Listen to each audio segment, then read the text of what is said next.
राघव चड्ढा के बीजेपी में जाने के बाद इंस्टाग्राम पर उनके 2.5 मिलियन से ज्यादा फॉलोअर्स गिर गए। हालांकि फॉलोअर्स उतने नहीं गिरे जितने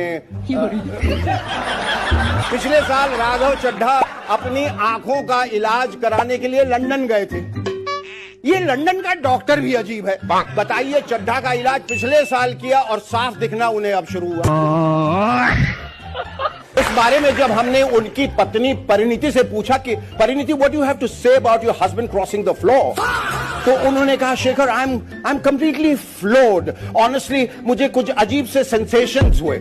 मैंने पूछा, सेंसेशंस जैसे? सेंसेशन जैसे सरसराहट, सनसनाहट, गुदगुदाहट, डगमगाहट, फरफराहट, थरथराहट, कपकपाहट, हड़बड़ाहट, दबदबाहट, चटपटाहट, फड़फड़ाहट, सुगबुगाहट, कुलबुलाहट, गुदगुदाई, चिलमिलाई। उन्होंने कहा जैसे सरसराहट, सनसनाहट, गुदगुदाहट, डगमगाहट, फरफराहट, थरथराहट, कपकपाहट, हड़बड़ाहट।